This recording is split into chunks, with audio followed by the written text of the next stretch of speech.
the best and biggest, most in-demand guest we've had on the podcast today. We done a podcast a year and a half ago in Bali, remember? It was the first just a wee stupid one, wasn't it? It wasn't stupid. Yeah, in a good way. Yeah. Like good stupid. Well, it was. It definitely wasn't as highly produced, was it? No, nothing like this. It was on our balcony and the webcam and Zoom. Yeah, it was good though, man. It was. Content's content. Good feedback. Yeah, it was. So today, I want to kind of dive a bit into it. I know you've kind of, the topic of today is obviously going to be around eating disorders. First and foremost, me and Eilidh, when we're going to talk about anything we're going to talk about today, is from our own experience, Eilidh's experience of having an eating disorder, our experience of working with clients who don't have eating disorders, who have disordered eating, people who have crappy relationships with food.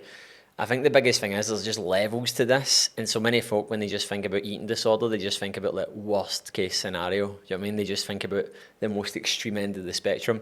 But we're going to basically just kind of talk about the unspoken truth, just from our sort of perspective today. And I'm just going to fire a lot of questions towards Eilidh that I've kind of wrote down. Eilidh's got some stuff for me as well, so we've not actually told each other what we're going to talk about today. But I think the best way to start this off, what would you say to someone that thinks that it's just something that they have to live with? That they don't.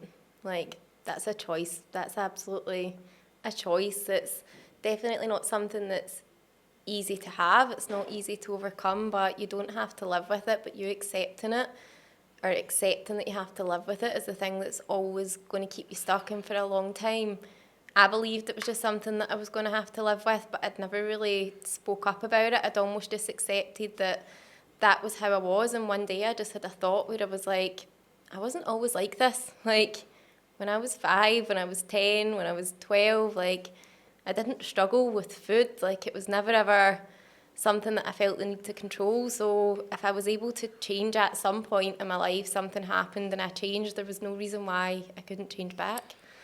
Do you live with it at all now? I would say there's still times where I have the odd wee moment, but I'd say I'm a lot better managing it now. If ever I have a wee moment, I'm very aware when I'm doing it, and I've got ways of dealing with it. I'll maybe say to you, pick for me, or I can recognise when I'm doing it, and I'm like, right, Eilidh, get a grip. You're doing that thing. Yeah. But it's few and far between. It's just an emotion though, isn't it? It's if I get, I do definitely experience, overwhelm and anxiety like everyone else. I definitely, you see it firsthand with me. I find it really, really hard to not have a plan. Yeah. Really hard. My brain really, really doesn't work well with it because I'm always in that flow all the time. And I'm sometimes met with these, crushing emotions of, feeling really unsettled, right? That's no different to, what you probably get those wee points. It's just a feeling. It's totally... And I think sometimes folk just dress things up as, that's a trigger for that. And it's just, again, it's levels to that, but it's just emotions. It's just you're going to always have remnants of anything. If you go through any point and you've had some kind of trauma in your life or a bad experience, the dogs, when we get chased by dogs in Spain, every time I've kind of been walking by a dog here, the dogs are actually friendlier here than what the wild ones were in Spain. But I still go like that. You get sketchy as fuck. You get sketchy because it's you've had this experience with it. So I think sometimes folk just write off things because it's this is just the way it is. And it's one of the big ones. We've worked with a lot of people that have I think people would speak to us more openly about poor eating behaviours because of your background. Yeah. I jump on discovery calls quite a lot, and folk are because they kind of know your story, if they've been following our content and stuff, they're very, very quick to kind of go, I've not really told anyone about this, but I've got this, or I have this, or I've experienced this. This is a common thing that we're getting more and more. But what would you say to someone that's how would you describe an eating disorder to someone that's got no idea of what, their understanding of an eating disorder is just someone that doesn't eat food? How would you describe it to someone? I think everyone with an eating disorder has a different experience, but for me, in my experience and through speaking to people that we've coached who've struggled with it, a lot of it is about control, perfectionism, managing emotions that you don't know how to deal with. It's an identity as well, especially for people that have lived with it for a long time. And it's pretty much just anybody that's trying to control their food intake as a way of controlling other things in their life, and they might not always necessarily know that that's what they're doing. I didn't realise for a long time that that's why I was doing it, but it felt like an addiction. It was like, I don't know why I'm doing this, but I can't stop doing it. I didn't want to do it. And I think that's probably one of the most biggest misconceptions with people with eating disorders as well, that people think that the person with the eating disorder wants to be like that or wants to behave like that and do that. Like, there was literally a point where I didn't want to be like that, but every night I go to bed and I would be like, I'm not going to do that tomorrow. The next day I'd wake up 15,000 steps before breakfast, same calories, same ritual. It was like Groundhog Day. It just kept happening and happening. I didn't know how to break the cycle or the chain. What broke it? Definitely going into hospital. Probably telling you was probably the first thing, because that was me accepting it, because you were the first person that I was really like, I think that there's something not right here. And then going and speaking to the doctor, going into hospital. And then from there it was just, I wouldn't say it was one single thing. It was like a, what would you call the word? Like a Process. like a process, yeah, like of lots of different things. Like even when I came out of hospital and when I worked with like the eating disorder team in the community, and then I get discharged from there, and they were obviously saying that I was better. Like I knew myself that I was much better than where I was.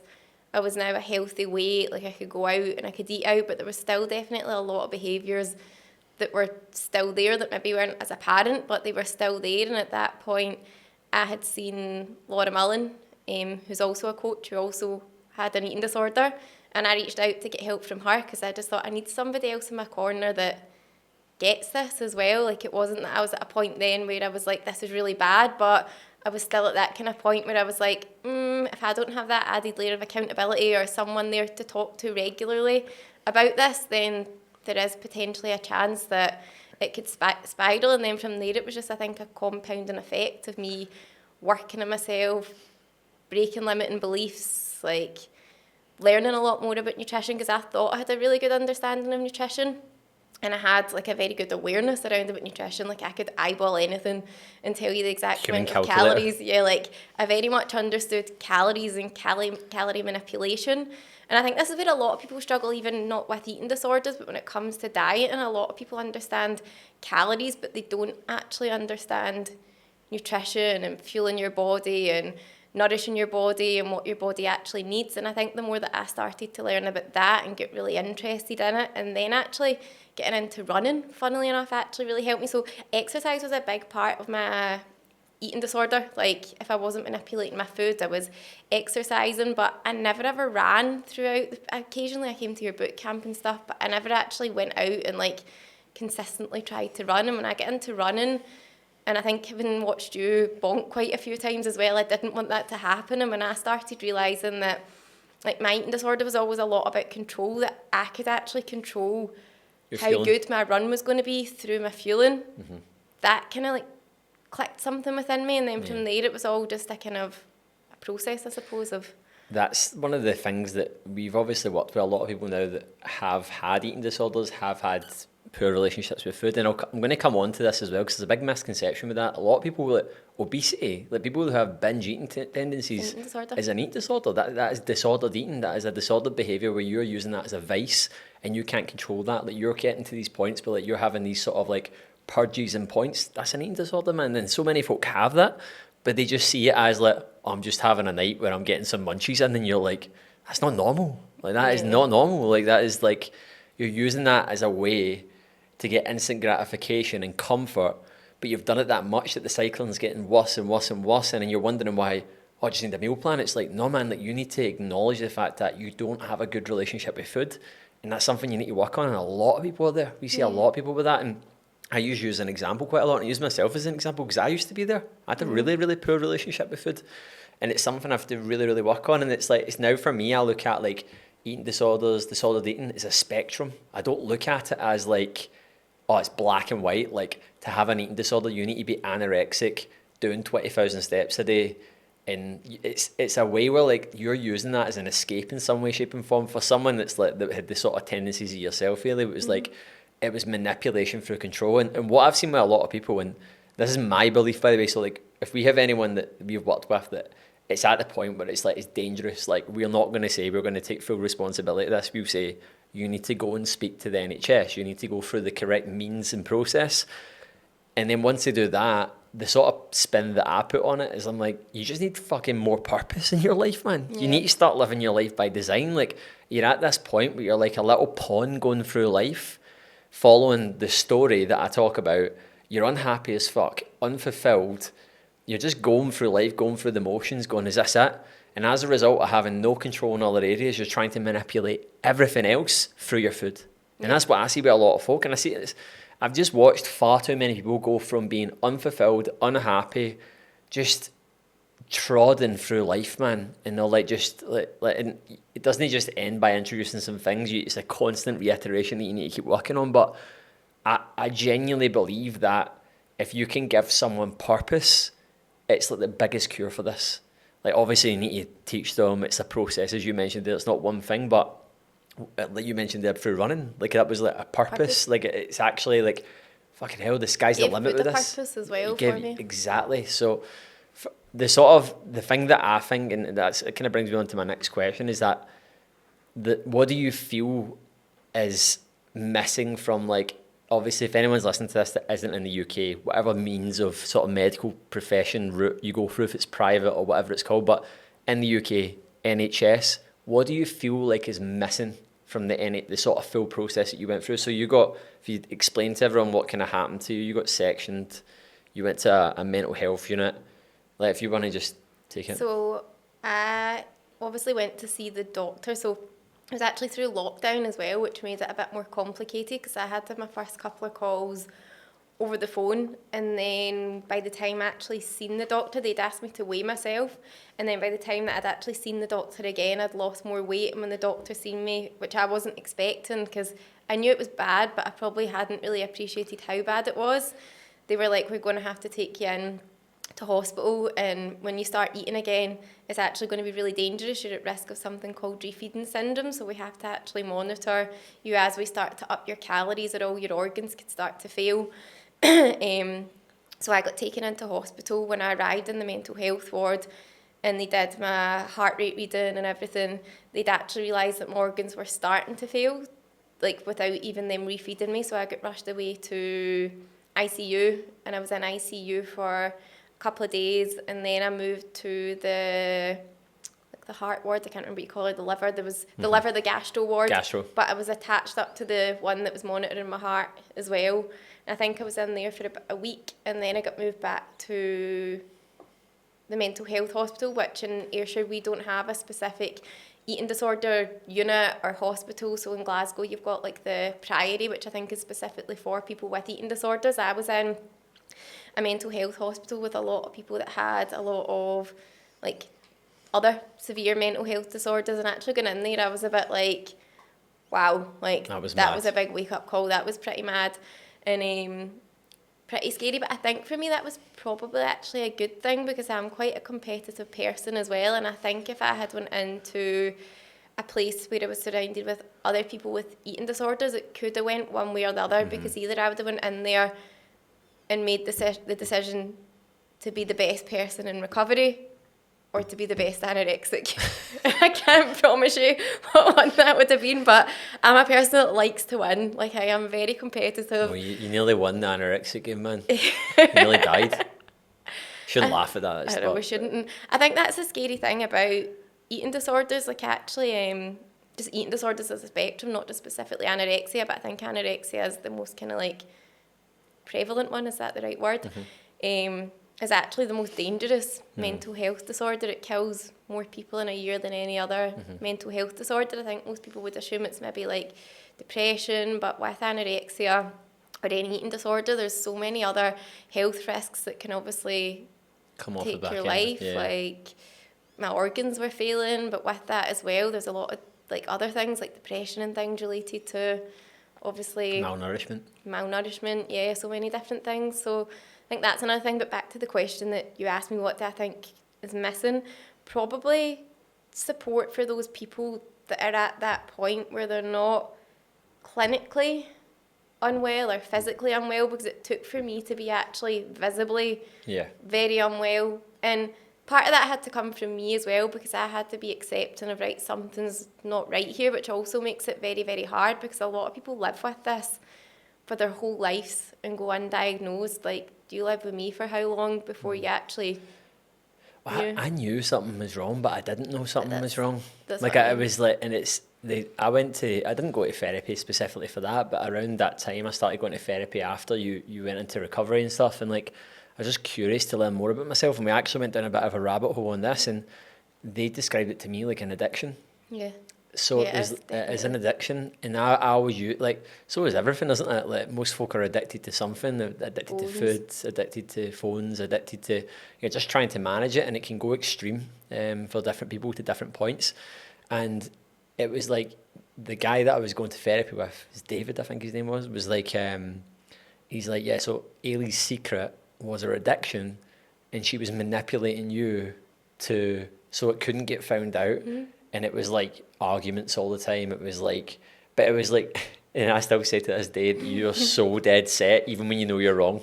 And then you say to me after, I'm sorry for being a dick, but you're so dead set. And I'm like, that's that wee Anna brain, man, that's just like, Don't like to lose. I know. So it manipulates everything. And that was one of the things that they said. They told me even when you were going through, because I was speaking to the nurses and stuff, and they spoke to me, and they were like, ruins a lot of relationships, and it breaks a lot of families apart. And I was like, yeah, it does. Yeah. Like, it literally does, man. Like, it's like no different to someone trying to support an addiction, because they don't know a way out. It's like someone that's got a heroin addiction, and they're like, I need to get my fix, and they start stealing off all it. Obviously this is a different way, because it needs money to provide it as well, but it's like you will do anything to support that addiction.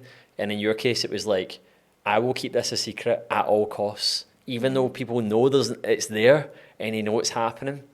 Until this is said out loud, like, I will argue, I will lie, like, I will, do you know what I mean? And it's like, and even though I knew, I didn't even have the experience to go, what is this? Because my understanding of it is like, oh, you don't eat food.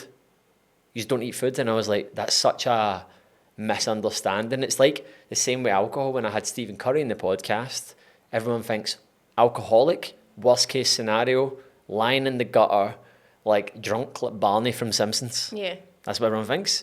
It's not. It's the person that can't go by a weekend without getting a bag with their fucking 6 beers, do you know what I mean? Or they know they're going a night out, they've got a full routine that they have to do. They have to go into this cycle where they get absolutely obliterated. And it happens maybe not every single weekend, but every second weekend. It's like still this like addiction that they have no control over. And everyone just goes, I'm not an addict, or I'm not this, or I don't have this, because they think of the worst case scenario. And in my, like, the reason how I could never articulate it, I knew something was up, but I didn't. I was like, but what is this? Because it's not that. You Like, typically just think it's just somebody that eats an apple every day, or because I watched the I was still eating 3 meals a day. Like, I remember watching programs about anorexia where, like, it was like Louis Theroux or something, Yeah. and it was like showing you these folk, and it was a girl that just genuinely didn't eat. She was like, I'm not eating today, and that's what I thought like anorexia was. But you kind of touched base on it earlier. There's exercise-induced anorexia. There's like restriction-induced anorexia. There's like there's like, I think as well the biggest thing is that you can actually like have more than one eating disorder at the one time as Yeah. well. So I had a point where I actually had like anorexia and bulimia Yeah. side by side, and I was almost using like one to manage the other and Yeah. vice versa. yeah, and it's food's a very private thing, isn't it? A lot of folk they carry a lot of guilt and shame around it. So like, hence why we were saying when people maybe talk to us and they open up a bit more, and I do this, or because they're ashamed of it, and it's like that shame then makes you feel just horrible. You just hate yourself. You just don't feel like yourself, and then that's the thing that keeps you the same, because you never want to talk to someone about it, and you don't realize. Like, I was joking to someone that came onto the program recently, and I was saying that like, everyone's got a shit relationship with food until they start working on it.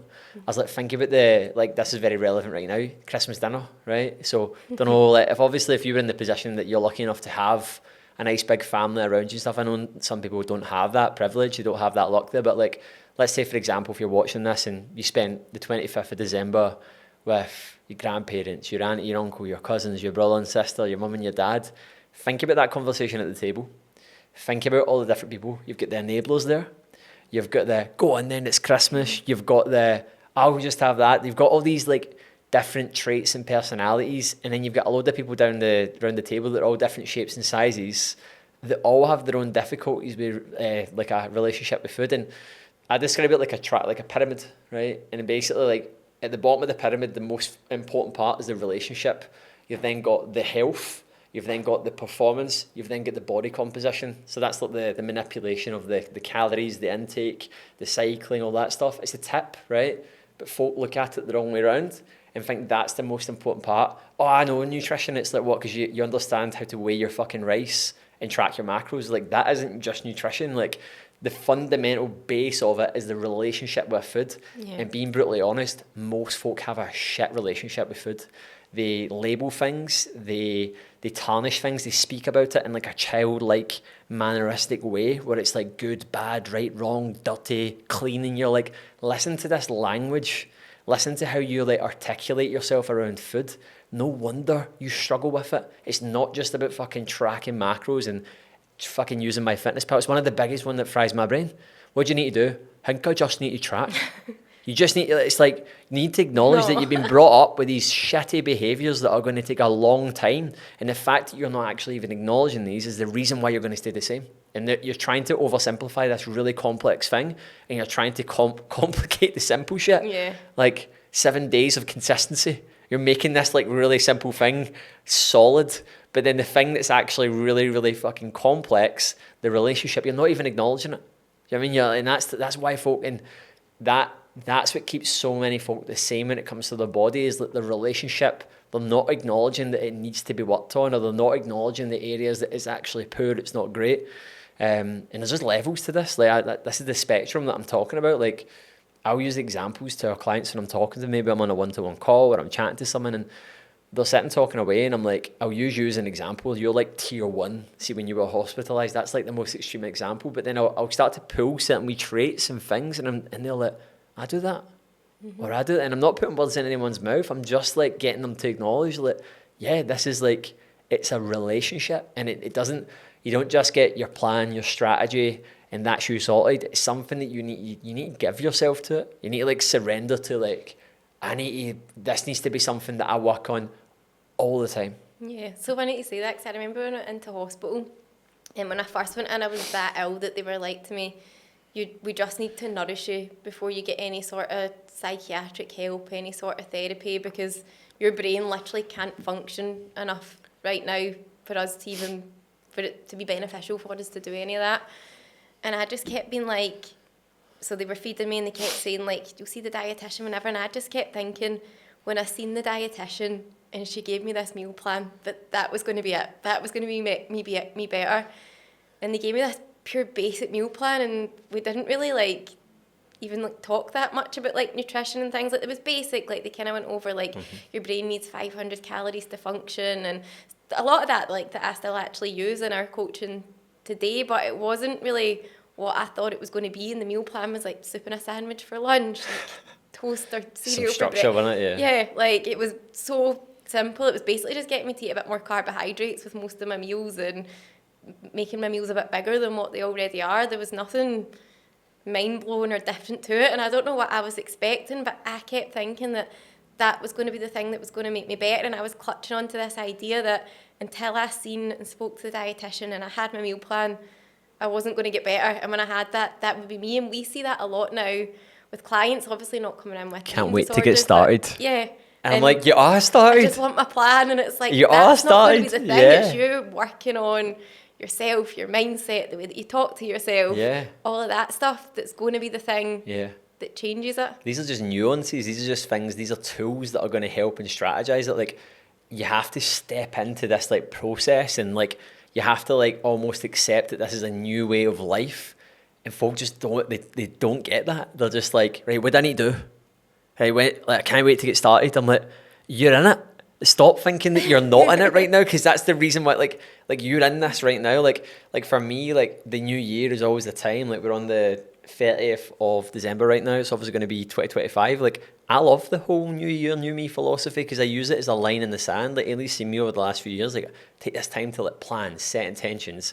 Who do I need to be? What do I need to do? And then embody it. But folk are like, that's too hard. Like that's like, how do you do that? And you're like, That's why That's the point. that's the point. It's hard. Like changing who you are, how you behave, how you think, how you act, what you do is hard. It's a full identity shift. Yeah, it's not just like like I just need a wee bit of this and I just need a plan and I just need this. You're like, no man, that you need to like commit to being better. That's it. Yeah. And folk are like, what does that look like? Can I hold that? Can I buy that? You're like, no, you can't. Like, it's like a really hard thing to do. Hence why so many folks stay the same and don't change, and hence why it takes a lot of people a long. Like you live with that for a long period of time. Yeah. Like you live with a long period of time. It wasn't something that you got, and as soon as you got a whiff of it, you went, oh, I need to go and get a prescription to fix it. Like it was something that compounded, happened, and began. And I think that's a really good question to ask. Like, what would you say was like? Why do you think you got an eating disorder? Why do you think you got an eating disorder? I think there's a lot of different reasons. I think it comes down to biological factors. Like we work with two twins that have both got eating disorders. My cousin had an eating disorder. Yep. I definitely think that there is some sort of biological. I think social, if you're surrounded by environments then where it's maybe not the eating disorders are encouraged, but like I trained in a gym at the time where it was bodybuilding, it was a lot of, and I'm not slating bodybuilding, I actually really still like the gym, we went back and trained there recently, but some of the behaviours and things that were encouraged and the traits that I started to pick up on, then with my personality type, I'm very much a perfectionist, I like things when they're done right, I'm pretty all or nothing, I'm all in or all out when I do something. Past trauma, like when I was younger I lost my sister, a couple of years later lost like my cousin, a lot of stuff like happened in my actual personal life when I was younger, so I don't think it was one specific thing. I think that probably it was an accumulation of different things and then it just took for me to be in the right environment for it to kind of trigger it, but yeah. I think that potentially if it hadn't have happened when it did, it would have appeared some point later on down the line. I think so. But I think there's certain things that are grand slammers. And I think one of the grand slammers now is like this transformational sort of like very, very fixated on manipulation, bodybuilding style type training, specifically focused on just getting you to a point. I think that's a massive catalyst for a shitty relationship with yourself. Like it's the only sport that I know that gets more negative connotations than positive connotations from it. Yeah. Name another sport. None. None. Golf, basketball, tiddlywinks, ping pong. Right? Name another sport where there is like a list of like things that could like rabbit hole things. Like how many sports do you know that if you commit to it, there's like a massive likelihood that you're going to take drugs? Yeah. A massive likelihood, right? Now, I know that every sport, at the top of them, just watch the program Icarus, like, I think like, at the top of any sport, the top percentile, there is definitely a use of performance-enhancing drugs there. How many sports do you know where folk are genuinely like, do you know what? I might just take Clen. And it's like, mate, you've not even tracked macros. Yeah, you have not even tracked you have not even consistently tracked macros and you're taking clenbuterol. Like, it's a race to get to this point. And I've actually worked with people where they're like, I just need to get this wee bit of fat off and stuff. And I'm like, listen to you. Like, you're fucked. Like, your mind is absolutely, like... And there is actual stats. Like, it was Jeff Nippard was talking about the actual statistics that when you start to just focus on getting lean all the time, like, you're going to get body dysmorphia. Like, I've had body dysmorphia many times and I still get it. Like, it's like mild. It's not like everyone does. Like, it's not like... It's spectrum, isn't it? But you're going to get intense judgment of yourself if you just put a focal point onto that. And I used to be in a sort of part going, oh, like I respect the folk at the top. I do. But like, I think it's such a toxic sport. It's such a toxic sport. And like, if you go back to like, I know that you always like, I'm not like, I'll never ever badmouth the gym or anything like that at all. But I know the coaching that you got at the time, it was not coaching. It was not coaching at all. Like, you've actually got like the diet plan. And the advice you got was like, don't eat that, don't do this, you're not allowed fruit. It was like mental, like people not qualified to do the things, but it gets you that outcome. Did you get shredded? Yeah. Yep, you got shredded, right? So it's a hard one because there's people that have come into our program and we'll support people in a way that's holistic, and I'm not just saying our way is the best way, right? And there's still people that have a shit experience because of where they're at and what they're doing. Like, you're never going to avoid that. But like this, like massive in out 8-week, 12-week transformation to get to a point, race to the bottom sort of thing, is inducing so many toxic relationships with food. Yeah. And it's like, and then folk are just seeing it everywhere and being like, I need to be like that, I need to be like this. And it's like, that's not a finish point. Like, you need to be like, I call it like, what's the sort of the two examples? I call it you've got progress-based coaching, and then you've got purely transformational-based coaching. And like, for me, I want to teach people how to get to this point where like opportunity to grow doesn't end at a point. Yeah, there's certain points that you get to. You might peak for an event, or you might get to a weight before we start reversing food out the way. None of this stuff, I'm not reinventing the wheel here, but it's just a part of it. Where I see when it's like put on this pedestal, I've used this example quite a lot, it is a false ledge. Yeah. And you will fall off hard. Like when it's just put on it like that. And even we get it with clients where like, we've not even mentioned like bulking, like these words. And folk are like, I'm looking forward to the bulk now. And I'm like, where are you getting this from? Like, I'm loving this bulk that I'm on. And you're like, no, you're just eating appropriate calories for where you're at right now, for the amount of movement that you're doing. And this is the assumption now, because of this very transformational style way of training, the very, like, it's like a conveyor belt for people, and it works. Like, it gets folk that result that they want. It gets folk that shredded. It gets them to there. Like, I've used these tactics as well, and I still use like things like this, but like when it just becomes about that and everything's just about like your only conversations with your coach are about where your carbs are at and where your salt's at, that's not coaching. Like, that's manipulation of food to get to a point. And it's like, then people believe that is like, oh, that's it. So then we get people, they'll inquire, I don't think now's a good time. And I'm like, why do you not think it's now's a good time? And they're like, oh, well, I've got this coming up and that coming up. And I'm like, we'll show you how. It's a great time then. It's a great time then to do it, because we'll show you how to actually do it. Because right now you have a belief that you can't achieve progress and results when that thing's going on. So we need to crush that. Folk are like, oh yeah, can you do that? It's like, yeah. But if you were doing that thing that's like, right, this needs to be done this way, right, that's suboptimal. Like, you're going to build up that belief in your mind that you can't do that. So there's more than one way to skin a cat, man. But like, it's looking at, like, imagine it was like you had a car race, right? And it was like a 1 mile track and everyone had access to the same stuff, right? And obviously someone's going to generate the best way to do that, right? Now, let's say, for example, it's like everyone's got all the exact same tools, the exact same knowledge. Someone's going to pioneer a way to do it the best. And what happens is everyone else starts doing that, right? Let's imagine we change it from like a 1 mile straight line to like a meandering road. Are the same tactics going to work for that meandering road for the straight line? No, they're not going to work. It's still a race, and that's what folk don't get with this, is like they're trying to apply this tactic that does work. Like the 1 mile road, they're going to get there really fast. But it's like, it doesn't always have to be like that. Like, that's great when you've got this like nothing on.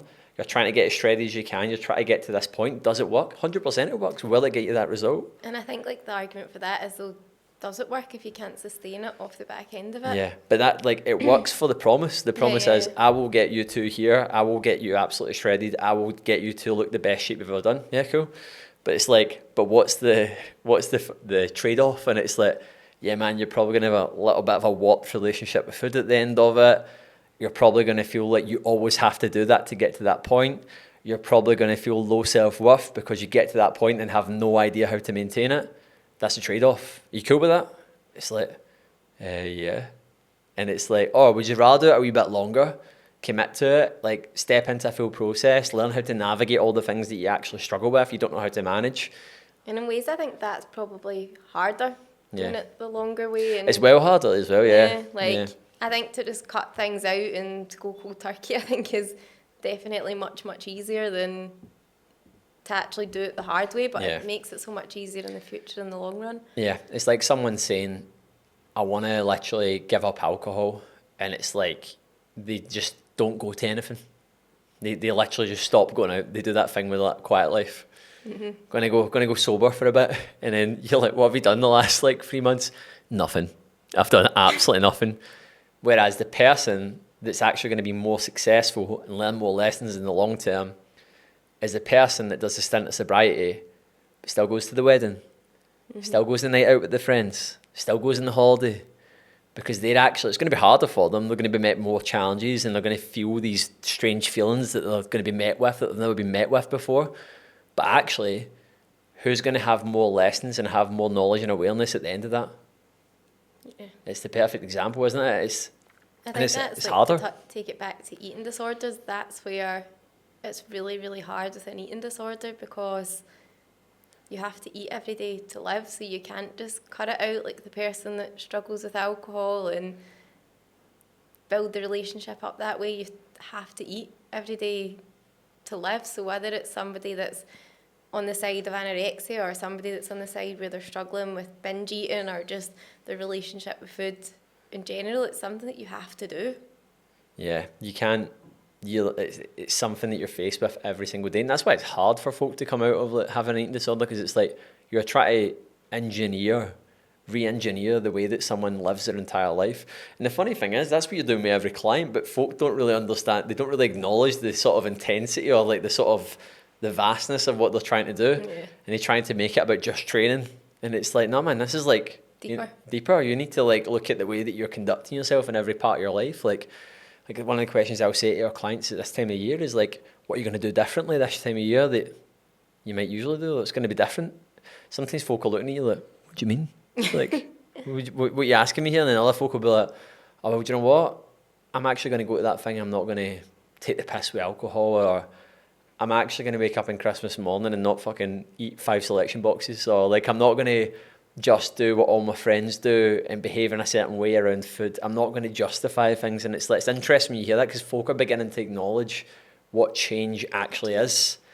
And it's like, you're not telling someone to just cut things out or move away from things, but it's actually like what are you going to do differently? How are you going to behave differently? What are you going to embody?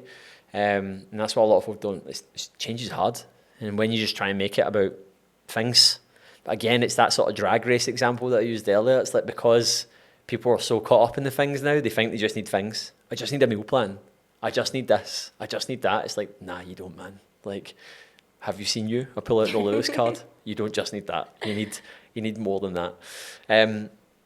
What would you say are really common disordered eating habits or traits that you see that folk don't really acknowledge as disordered? Oh, that's a good question. These are everywhere. So definitely the one that you touched on, with just labelling foods as good and bad. Like, I think that's a major one. Traits. Eating like wee halves of things, like we'll just have half a Kit Kat. We'll just have a wee half a biscuit. Yeah. What else? Not finishing meals when you're out. Yeah. And I think like that, like no, that's like, not just... No, I know, like you don't have to eat everything you've got, but someone that you know doesn't have a good relationship with food, and they're pottering about with your plate. Yeah, pushing things away and pushing things about and fucking about with it and stuff, and I'm not going to eat that right now. And this person maybe is quite overweight, and it's like, what? Where are you eating your food then? Like, that's something that I used to really struggle with, was comparing myself a lot to what other people were eating. So actually recently, when we were in Dubai for your birthday, then we were sat at that brunch, and the guy at the table next to us, actually, where did they think we were from? Lebanese? I thought we were Lebanese. Yeah, man. and the guy at the table next to us, we got talking to them, they were Scottish, and the guy was like, we were just joking, saying that wee Lebanese guy ate more, call myself a guy, ate more than us. And in the past, that was pure bothered me, because I would have been like, oh my God, so I did. I would have started totally overthinking the situation. But the more that I've worked on myself and my relationship with food, I've started to really notice when I'm out, like, I'll eat till I'm full, but I'll never ever eat till I'm absolutely burst. I know exactly now what my body needs to nourish it. I move a lot, so I know that I need a lot of food and a lot of fuel. But something I actually said to you recently, we were out, and I said to you, did you notice that everybody that was actually overweight was the same people that didn't finish their food? Everyone that was in shape cleared their whole dinner. And see, when we say in shape, we're not meaning like shredded to the bone, right? We're just meaning like someone that like takes care of their health, that doesn't struggle with like being overweight, regulating it. We're the ones that all ate their entire meal, right? And I don't want to just make this about like if you don't eat your meal, that's bad. Like, Yeah, because there are circumstances, there is circumstances where you're you're full, full, and yeah, it's like by all means, right? But like, notice it. Just start to acknowledge it if you're out and look at like folks that buying behaviours. Another one as well is like where someone's reading through a menu and they start just telling you things that like they don't eat, yeah, they don't do. It's like there's all these little things there about, oh God, that must be so calorific, or God, and it's like, why is this like the first thing that's popping that up in you're your thinking mind? of. Like, why is that like? And it's just the way that someone reads something and perceives something, and how they go about it is a big one that I really notice as well. Yeah, how people articulate, I think, a lot with food. Yeah, definitely. There's loads. There is so many, man, that folk have as well. I feel like I've got a radar for it, but when you put me at the spot, I'm like, I can always tell, like... Yeah. You can tell when someone's, like, playing the game as well. Like, they're playing the game with you. Like, something I say to, like, our clients, it's not just about eating disorders. I'm like, I know what they're thinking. Like, I know what they're... not all the time, right? But I've been doing this for 8 years, man, right? I know every point that folk are going to fall down at. I know every point that folk are going to justify. I know that everything. And something will happen where I'll just like be on a call with someone. I'll say to them, I'm like, look, I know why you done this. I don't want, and I don't even say that. Sometimes I'll say, look, and I said something to someone recently and they were like, I feel so seen. And they were like, I feel so seen. And like they said at first, it wasn't I called them out or anything. I just said, look, I just want you to take into account this. Because I knew what was going through their brain with something. And they didn't reply for a bit, and they replied, and I went, by the way, like, what was your thoughts on that? And they were like, I was a bit rubbed up by it at the first point. Not that like, they were like, oh, fuck you, but they were like, holy God, man, they can see me. He knows me. He knows me. He knows me better than I do. And it's like, I'll say to folk, I'm like, don't try and do it, because I'll know. Like, I know what you're doing. Like, I know these traits. I know these things that you're doing as well. Another one, steps. Like, yeah, like a lot of movement. a lot of steps. Yeah, a lot of steps, man. Like, I recently had a conversation with someone that's obviously looking to gain weight, they're looking to build, and I said to them, I was like, you do realise that you're doing as many steps as someone that... More steps than that I would prescribe to someone, and you're an office worker. Do you know what I mean? Like, these are the... You just need to be conscious of these, like, traits and things that we do. It's like, there's so many And I think a lot of people are too busy trying to focus on fat loss that don't need to be focusing on fat loss. I'm even talking about people that maybe like could be doing with like losing a couple of pounds, but like it doesn't need to be their main priority. And when they get so caught up focusing on that it ends up being the thing that takes away from the results that they actually get, because that then starts to have effect on the relationship with food, their relationships and other aspects of their life, which then means that they maybe don't feel as good within themselves. It starts to affect their performance, so their output's not as high, and it all goes hand in hand. I think like the biggest thing, and something that I said recently, was like fat loss isn't fitness, it's an element of fitness, but now it definitely seems to be like fitness. More and more the epitome of what fitness is and what a lot of people believe that fitness is. And we get a lot of people coming to us who want to improve their running, they want to get stronger, they want to compete at high rocks, but they still want to eat like somebody that's trying to lose weight. And it's like, unless you're overweight, why is that all that you're thinking but about? what they don't realise is that as your output increases, and let's say, for example, you're at a point where you're not carrying an abundance of fat anymore, but then you actually take a magnifying glass into the day, and it's like, you're training 6 days a week. Like, some weeks you're going up to like 67 hours of training. Like, you're doing like 40k of running and 50k of running. Like, why are you not having breakfast? Yeah. Like, why? Like, I'm not saying breakfast is the most important meal of the day, but it's like, If you're running that much, it is. if you're running that much, like, you need to be getting your fueling on point. What that's actually leading you to do is the compounding effect of doing it every single week. You're digging the ground away from underneath you, and you're leading yourself to overeat at some other point in the week anyway. So actually, by having more days the same, you're actually going to get more success than having this mentality of like digging all the time. Folk are always trying to buy everything back, try to do everything in debt. I ate more at the weekend, need to eat a bit less today. So like, how about we reverse it back and we go, why did you eat more at the weekend? What was again, it's I use it as the example of a perfect storm. So we'll get folk that go, oh, I've got this problem with my eating and I always do this. And I'm like, no, it's not a problem. It's something that you're doing. Let's unpack it a wee bit. When's your first meal? 3 o'clock. right, okay, so you've got a poor relationship with food, beliefs that have been learned from your parents, passed down, whatever, right? We know all this stuff. You've maybe got some binge eating tendencies there. Why the fuck are you eating your first meal at 3 o'clock? You're literally going to want to eat your arm. You're creating the perfect storm to intensify these tendencies that you already have. Why are you doing that?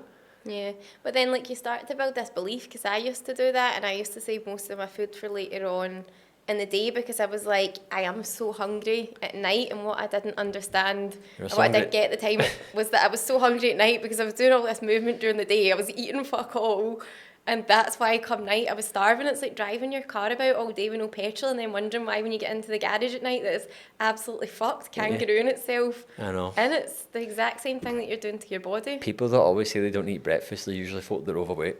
And I'm like, well, what are you eating at night then, man? like, what are you eating?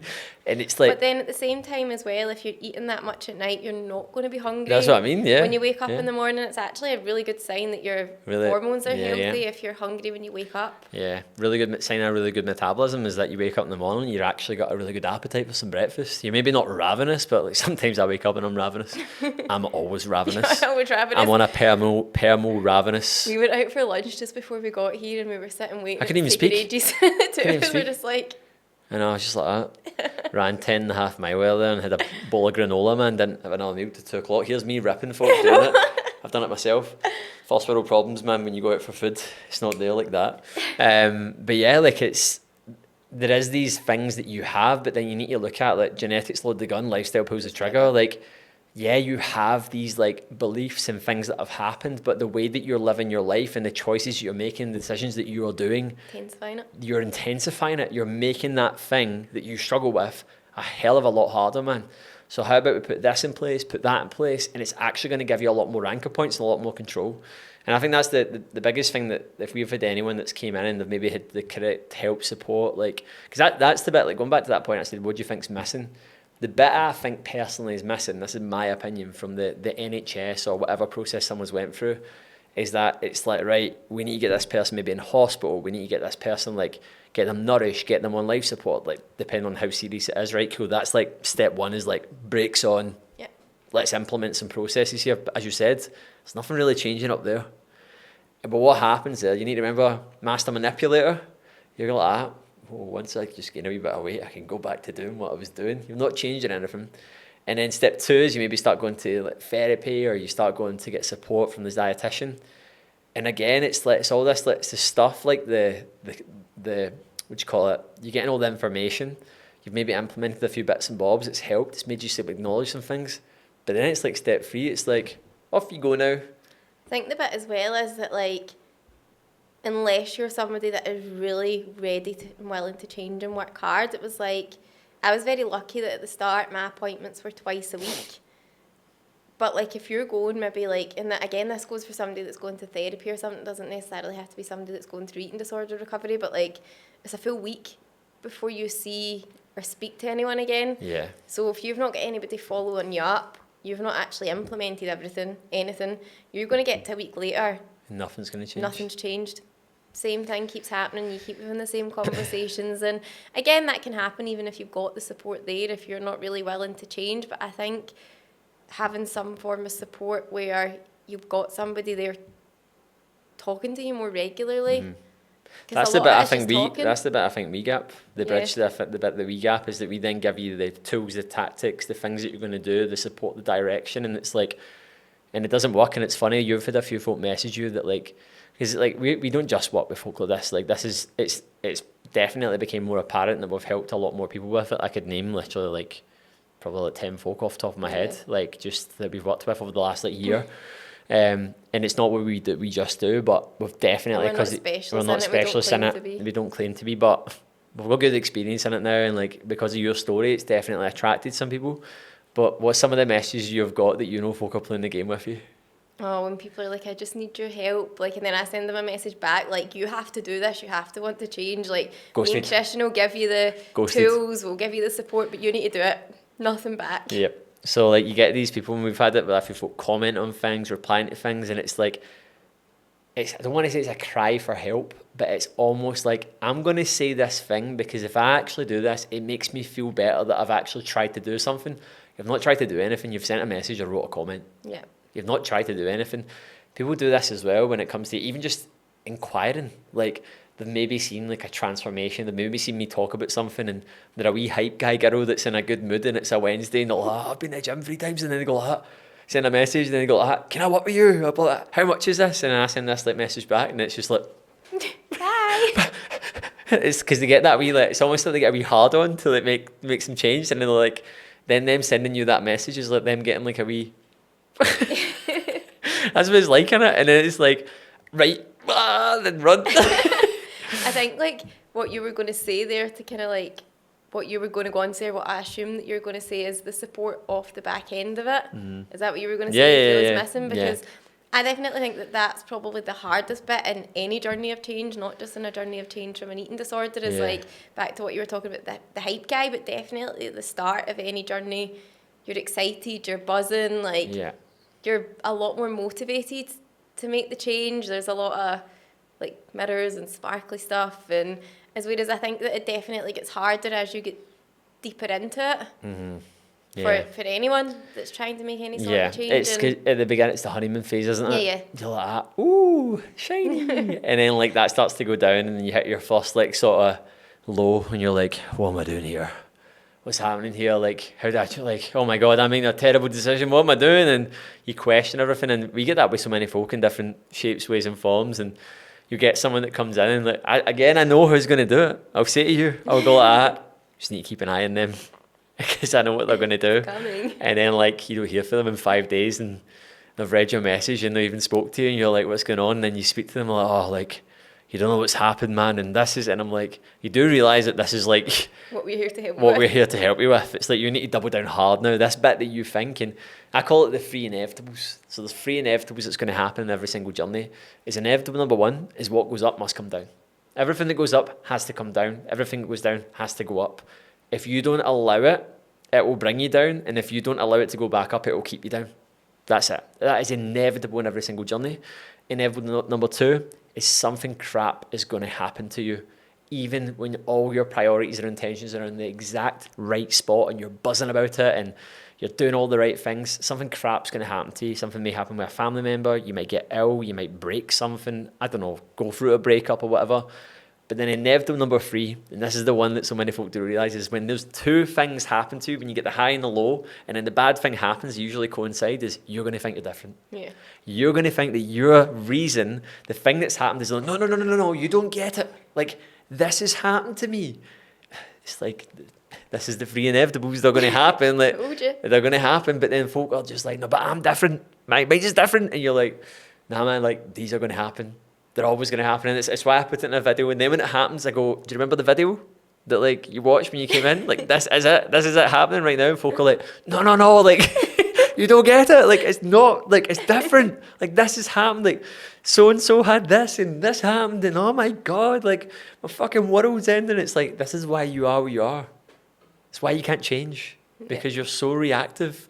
Like, you need to stop being so reactive and just keep going. Like, I think everyone's got this idea that everything needs to be amazing. Yeah, all the time. You need to be happy all the time. You need to be amazing all the time. And you're like, stop thinking that. It's not realistic. It's not realistic. Like, you don't have to be buzzing all the time, man. There's a reason why we have emotions as well. Like. We're emotional beings. It's just funny. Like, folk are just like, I love the three inevitables part because folk do them. Like, I'm like, ah, right, ready, cue, boom, there you go. And it's like, see when folk don't do it for a while, and as I've taught you this, like, through my years of coaching, is that you get some folk that I call unicorns, like 6 months go by unscathed. I'm like, they're going to fall hard. Like, they're going to fall off the face of the earth. Are you ready for it? And then you've had folk like, no, not this person. And I'm like, no, it's coming. It's coming, man. And it's just growing. It's just what happens. That you have to go through a high and a low. Like, it is inevitable. No one has ever went through a constant trajectory of growth with no setbacks. No one. But people, for some reason, think it needs to be unscathed. Even dieting is a good example. Everyone's like, oh, I ate more today. I'm like, do you think that someone goes through a fat loss phase and doesn't eat more one day? Is this actually what you believe, that everyone that you've ever seen lose X amount of fat has done, like, let's say, for example, 16 weeks, and you're doing a 16-week dieting phase, right? Try to lose fat in 16 weeks. Do you honestly believe that in that, like, humanity, the amount of folk that have lost weight, no one has went through a day where they haven't over it went through a period where they haven't over it, and it's like, oh yeah, that sounds a bit stupid. It's like, yeah, that's what fucking happens. It's, you're the average of what you do most. But this idea of like how everything needs to be is what holds people back. That's the thing. It's like this idea of like, but I should be doing this, and this shouldn't be happening, and I shouldn't feel this way. And it's like, fucking get over yourself, man. Like, just do the work. Just keep going. Like, stop being so emotionally reward centered. Like, everything needs to be amazing. You're allowed to have emotions, you're allowed but to have, don't you're allowed to let feel them low. influence your actions. Yeah. You've seen it with me a few times. I've got so good at knowing this sometimes that like I don't acknowledge when shit things are happening. That like I'm actually like, it'll pass. Like, everything has a high and a low, and you're like, yeah, but it is quite hard what you've been going through. And I'm like, it'll pass. Like, it will pass. I'll figure it out. I'll get the answer. And I'm like, I remember what was Chris Bradley said to me, like when I was going through a bit of a hard time mentally at the start of the year, and he's like, yeah, mate, but like what, everything that's kind of happened has been a bit hard. And it was almost like I could breathe.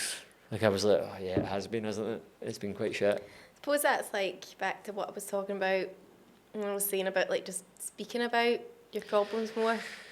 Yeah. Like it's that kind of feeling of just having a different perspective on it, isn't it? And a bit of a relief when somebody else is like, no, actually, that's normal. Liking that someone struggles. I always say that in the power up. I'm like, everyone, that's why I always like put a bit in. I'm like, ask a few questions. What are you struggling with right now? And folk are like, yes, so-and-so is feeling crap right now. So am I. It's just like I think you get a lot of comfort sometimes in seeing people are human. Yeah. Do you know what I mean? And I think that's like a thing now that you don't really see a lot on social media. It's just someone winning all the time. Probably why a lot of people have the perception that everything always needs to be a certain way or perfect. Mm-hmm. We've seen a lot of that behind the scenes here in Bali where you're like, what's that? That's not real. What, like? Like people just like videoing stuff, but like you can actually see the behind the scenes and you can see what like they're making it look like. I know, you do. That it's one of the things, right? Obviously me and Eilidh we are content creators. Like it is like a big part, like hence why we're doing this stuff right now. But I'm a content creator by default. I'm not a content creator by design. And I definitely, it's something that like it's a big part of what I do. But like, see, sometimes I'm like, I just don't want to video this right now, or I don't want to take a picture here. And I just see folk doing it all the time, and I'm like, that must be fucking exhausting. Yeah, like it must be so exhausting. Like you have to do that all the time. But like, it is mad that folk don't live in reality now with it. And I think that's the thing I'm very aware of. Like we watched that vlog the other night with that, what's his name? I can't remember the guy's name, but he went to a place in China. And I can't even remember the name of the city. One of the biggest cities in the world. Is it Kojing? I can't remember what it's called. I'm not even, cool anyway. Yeah, it was very cool. There was a point where they're down at the river, and obviously there they have like Chinese TikTok. It's like a different. They have own. As TikTok is Chinese, but they have like a separate sort of one like that's segregated, I believe. And there was a bit where he was down at the beach, and there's so I think it's hard for us as like people that are from Scotland that's got like 4.5 million, 5 million people to understand. Like these cities in China have 40 million people in them, like in a city, and there's like multiple cities like that, right? Like several cities like that. So like obviously the amount of folk using social media platforms, the amount of opportunity to actually there's going to be a lot more ratio of influencers there, like than you would see and be exposed to. And there was a part where they were down by the water, and it was just like. The guy was saying it is quite sad in a way that like loads of folk are here but they're not here. It was all just like tripods. It was all tripods and folk talking to the camera, and like no one was actually in the moment. And it's something that like I'm very fixated on, is like how do I make sure that I'm in the moment? Like I get pissed when I'm on my phone more. Like I actually get annoyed at it. I don't think for me it's so much about always making sure that I'm in the moment. That is a big part, but I think for me it's about being honest, open and vulnerable in social media and showing like the lows as much as the highs. Like if anyone's been following or running recently, I feel like all I've done is moan about it on Instagram, but actually hate but showing the reality of what is real, because I think not even for other people but for myself, if I was constantly just putting out there that everything was good and fine and hunky-dory, it's almost like wearing this mask, and that would be crippling. Like and for people to have to do that in their social media all the time, it must be so tough to not show any of the hard stuff. Yeah, it is like it's that sort of like that's one of the things that I've definitely got from like my socials and stuff is folk like you just keep it real. Do you know what I mean? Like you keep it like raw, honest. Like even with that day that I went and met up with John and Niall, the Always Ready boys, and they were like, you just keep it really honest, like about like your struggles and stuff. And I think like definitely, and like people pushing to the new limits, whether that's like taking their body to new levels, their physique to new levels, they're running to new heights. It's just like everything's littered with like, I accomplished this and I accomplished that and I got to here in really cool sort of edgy looking ways, and none of it's just like someone finishing a run going, I cried. Like, I cried today. Like, that was awful. And it's, no one really does that. And it's like, that is the reality of it, is that you're going to get like sessions and things that happen that really, really are not that pleasant. And that's but when folk think that they're not like that, they think that they're different. And it's like, you need more of this on there as well. You need that blend. But I definitely do feel like all I've been doing is talking on socials recently about how crap my run is. I actually did a run yesterday that was like, I came off it, like we literally chucked in an additional run because we moved things about. We're doing a long run today. You did. Yeah, and I ended up doing like an extra run, and I'm so glad I done it, because I just ran for an hour, and it ended up just being like the best run I've had in like 2 months. It's just since like High Rocks Madrid and at the end of October, like I was like, I feel springy, I feel great. And then we went out and done a long run the day. We were stupid to go out and do it at the peak of the day. We went out at like fucking 10 o'clock. 30 degrees. 30 degrees and like fucking 90% humidity. It was insane, and there was not a cloud in the sky. Like, it was so hot, and like we were dying during it. And I was like, how can I be like running like this pace yesterday? And it's like, well, you were in an air conditioned gym, mate, at night time, and better recovered, and you had 11 hours sleep. You know what I mean? Like, that's why it happened. And you were just a bit beat up today, and you went out when it was really hot. Like, it's just, everything swings and roundabouts in it. It's not going to be good all the time. It's funny when you do this stuff more, and going back to the sort of eating disorder thing, is like the highs and the lows and the inevitables that I was talking about, is like, you're like, I'm not being cynical, but sometimes when things are going good, I'm like, when's the shit coming? When is the shit coming? When's the shitstorm on its way? This is like, I'm like, it's just too good right now, man. Like, when's it coming? Like, it happens in business, it happens in training, it happens in like a relationship. It's like, you just go like that, and it's, you're not being cynical, and you're not trying to like be pessimistic and like go, oh, this bad thing's going to happen. But that cycle, that inevitable cycle that I spoke about, happens in everything. Like, it happens in everything. Like, there'll be times where, like, I'll use an example of social media where I'm like, holy shit, man, like, we've had like people messages this week about how good the content is. I've had 5 inquiries this week. My content's like, literally the reach has increased by 10,000. And I'm like, right, I'm ready for a drought. And then like recently I've been posting content. I'm like, I'm getting 13 likes in a post. What's going on? And it's just everything that you do is swing. And I think for me, like being a business owner, entrepreneur, it's like, I've got so accustomed to that like, I just don't, like, I don't care. Like, I do care about things, and I have to listen and go, right, why is it, if it's been prolonged, I have to start acknowledging why something isn't working. So I'm like, right, is my fueling?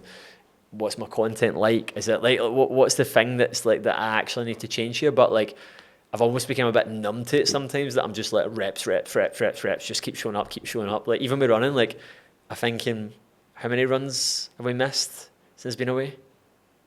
We missed any? I think there was one that I missed when I was sick that week. Oh, yeah. Yeah.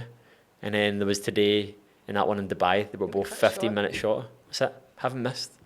And only because I literally couldn't breathe today. Yeah. And it's like, and if I go and look at you can actually look at it on here. If I go and look at what's it called, Garmin? I was looking at it and I think that's depressing. Right, look. 4-week period, if it comes up, I've got off airplane mode. I've literally averaged like 70k a week, man, and like doing intense workouts and push and runs. It's just like maintain. Like, I'm doing so much running volume right now, and it's just like that. And then the other day, my thing we dropped to 58 from 59 on my watch, and my fitness score, and I was like, oh my God.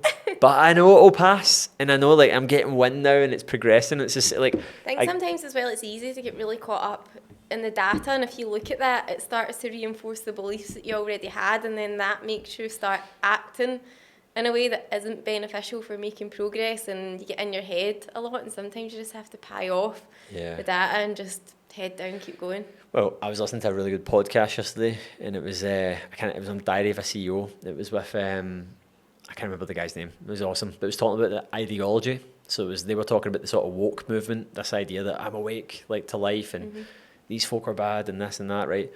And but he spoke about ideology. Now everyone has ideology in their life. Like identity is like an ideology, isn't it? Like this belief that like I have a shit metabolism and my family are all fat and this, and it's like, so that's your ideology, right? Whether you like it or not, as long as you believe that, you're going to live in line with it, and that's who you're going to be. So you need to start changing your ideology about who you are and what you do if you want to actually break that.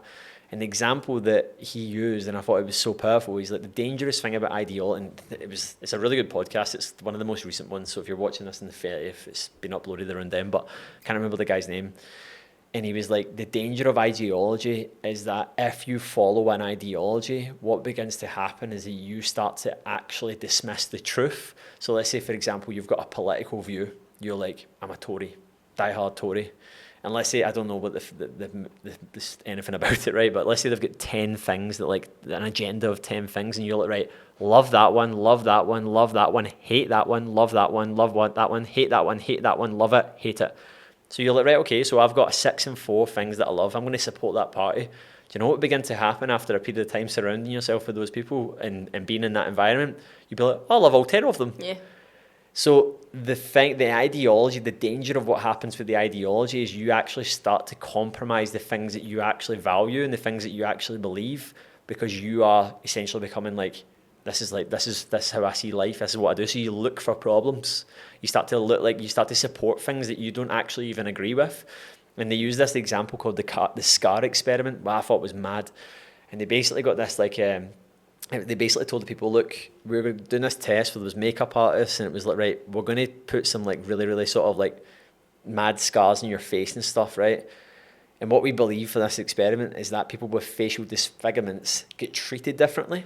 So we're going to literally paint you up with scars, and then you're going to go and get I think it was an interview for a job or whatever, and then you're going to report back, and we're going to basically take all the data and then track down like what the results were. Did you get treated differently? Was there anything that was brought up? And right before they went in for the interview, the makeup artist all went, right, I'm going to basically touch up your scar, and they just went and took it off the person. So then the person went into the interview believing that they had this facial disfigurement. And then at the end, they were interviewed, and it was like, so can you give me back the data? And it was like, yeah, like they made this comment, and they done this, and they said this, and they done that. And they didn't have it. They believed it. They started to make up in their mind that there was like issues and things that happened that didn't even happen because they embodied this ideology. Imagine that to all of your problems, all of it, like whatever you think is whatever you are.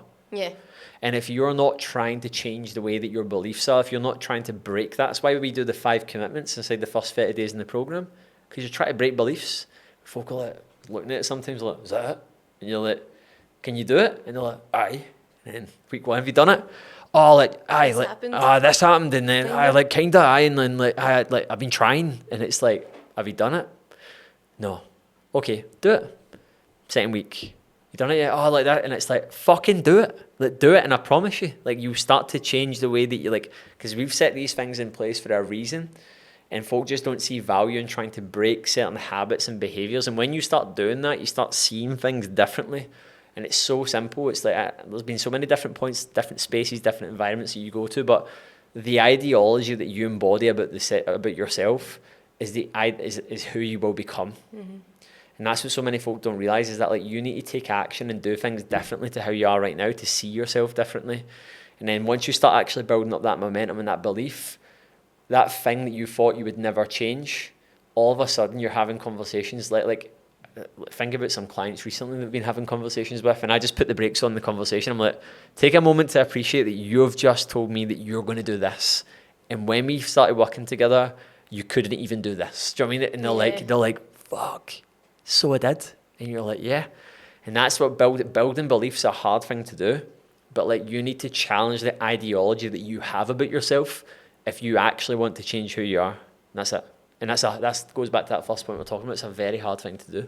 That's why folk don't do it. And it's why they stay the same. And it's like, sometimes folk ask see when you go on a night out, folk are like, what'd you do? You're like, I'm a coach.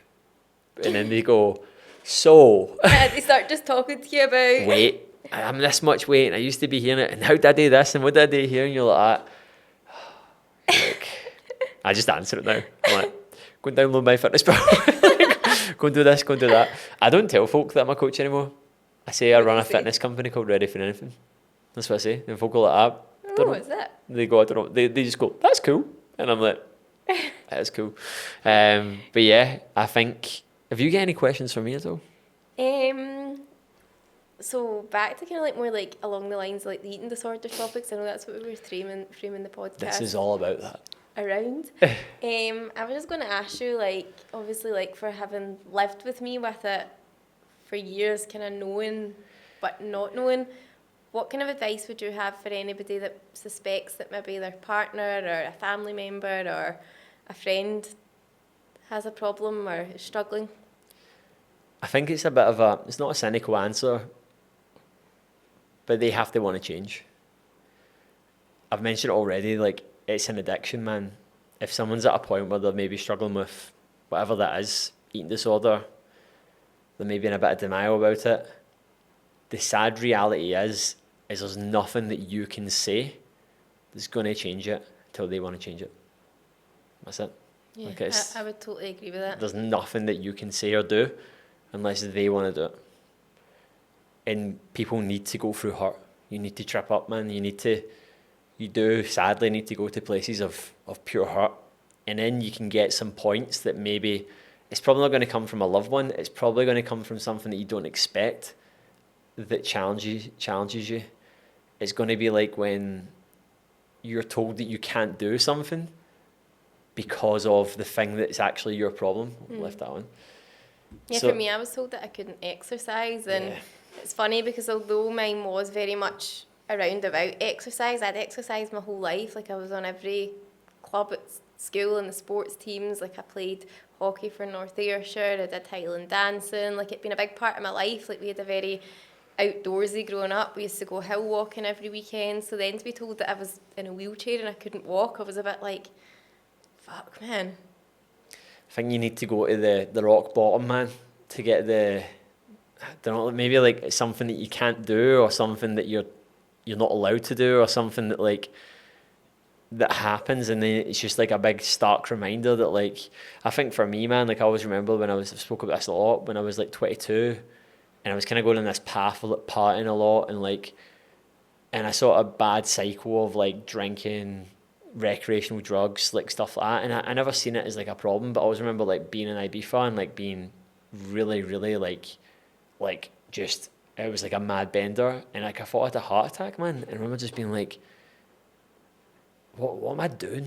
Like what, like my mum wouldn't be proud of me right now. Do you know what I mean? That was the thing that I was like, that was the thing for me that was like instigated like massive change. It was like, I need to change the way I'm living my life right now because I'm not conducting myself in a way that's like not aligned with like who I want to be. And like that was like it. There'd been loads of points that I'd done that, but I've never acknowledged it. But it was like, it was almost like I had to get scared that like That was your rock bottom. that was my sort of like, oh, like I don't like the direction I'm heading in right now. Like that's it. And everyone needs to go there, and like you can't that the sad reality of it is unless that person wants to change, they can't change. Hence why it destroys so many relationships. Hence why it like just ruins everything, because that keeps going off. I've put it on airplane mode now. So hence why it just ruins everything, man. And it's like, unless that person actually wants to do something about it and change, you need to let them go and live their lessons, man, and you need to let them go and do the things that they're going to do. And maybe you saying to that person that, look, I don't want anything to do with you, or like I don't like I think like we need to, like, if it was a relationship, Nearly ruined our relationship, didn't it? yeah. But that was probably a big wake up call for me as well. Yeah, and like that, these are the things that like you then go through. It's like it needs to get to that point, the hurt, for it to then be realised. Like it might not be something that happens in a conversation. Like it might just be like a wee, I don't know, a wee sort of point. So yeah, it's a hard one because unless someone wants to change, they won't change. That's it. Yeah, I agree. Mm-hmm. Any more? I was going to ask you about our relationship and how it affected that, but you kind of touched on it there. Yeah, it wasn't good. So it definitely, like, it makes you like, I remember just being like going, it was almost like you changed. And I was like, what is this? Like, I didn't understand it. And I was just being like that. That's just the way it needs to be now. Like, Do you mean as I got worse? yeah, but like I watched you get, and I just didn't understand. I didn't have the awareness that I have now, and like I just thought like that's the way that our relationship was and stuff, and I just was like, this isn't nice.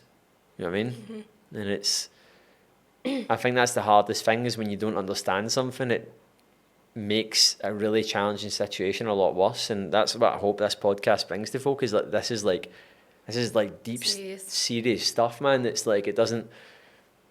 And people trying to oversimplify it, just eat. Yeah, it's not as simple It's as that. not as simple as just eating, man. Like, it's a very, very complex thing that is being groomed for a long period of time, and it's like a ticking time bomb, isn't it? And I think the sad thing, I mean, you've spoke about this a lot, is we can see it Yeah. in people. Before people even know it themselves. And I refer to it as lying dormant. It's like a volcano that's like on like a warning to go off.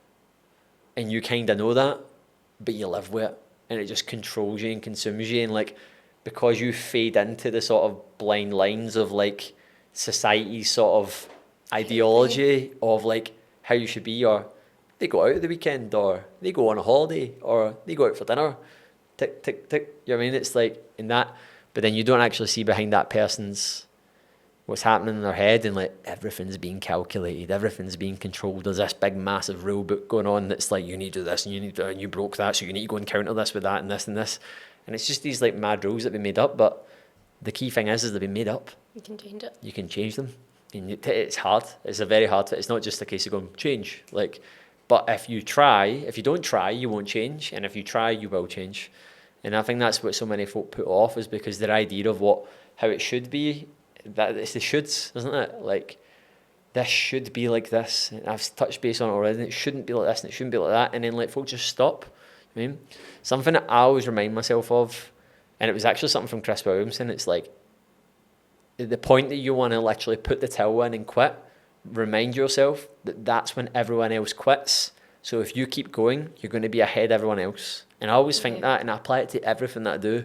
If I don't want to write an email, or I can't be asked making a bit of content, or I want to stop in a session, and I'm like, this is when most folk do it. So that if you don't, you're going to be way ahead of everybody else. And that's what I always just remind myself of. I'm like, right, just do it. Just do it. As unpleasant as it is, as hard as it is, sometimes I'm like, just do it. Because if I do it, I'll keep stacking the evidence that tells me that I can do it and I can overcome it. So yeah, it is definitely it's a big topic, man. And I hope this episode really, really helped a lot of people. Is there anything you want to say before we close off? Me too. I think we pretty much covered everything. The only other thing that I was going to speak about was when you started diving into like body dysmorphia, because I definitely think that that's something that's misunderstood with people with eating disorders as well, because I definitely did at the start when I first started building a poor relationship with myself. Like, a lot of it obviously was to change my body, but when I was really ill, I didn't have body dysmorphia. Like, I knew that I was ill. Like, I didn't want to look like that. Aye. No, either. It looks like, so different. What a wee guy. Like Skeletor. I know. Remember your joggies, not your like Gymshark leggings? Well, like joggies. Actually, don't laugh about that. It's not no, funny. I know, but like it's mad, like to like, even think. And it's like it's not like you wanted to look like that. And I think it just shows how powerful the human brain actually is. That you can. It's pretty amazing what it can do when it's like driven to do things, man. Like, and you like, well, I say it's superpower. I say like I call it Anna brain. So I'm like, you do realise that you've got this like mad ability to like do things that like most folk will not do. Like, I think about that sometimes, and I'm like, when I've done some hard challenges or I went round, I'm like, man, like Eilidh would be like powering through this point right now, man. Even today in that run, my body was failing me, but my brain was going, go. Plan says 1 hour 45. But I've also got this bit in me now that's like, do no more, no less. Like, if it's not on the plan, like, I also will not do it. So yeah. You've actually got it's funny because like, and it's probably quite empowering to hear for some people to hear, like, you're actually weird about not eating enough now. Yeah. Yeah, like Eilidh gets it. Like, Eilidh's like gets the same antsy way that she used to get if she ate too much, man. Where she's like, I don't think I've fueled enough. I think I need more food. And she's like that with me as well sometimes. She's like, you need to eat now. You need to do this. And I'm like, when we're running in trains, she's like, you're bigger than me, so you need to make sure that you're getting. I'm like, right. I just want your running to be good too. Yeah, I know. See the heat, man, here, like if I don't eat enough food when I go out, I start running like the hunchback in Notre Oh, Dame. it's horrible. It's so hard.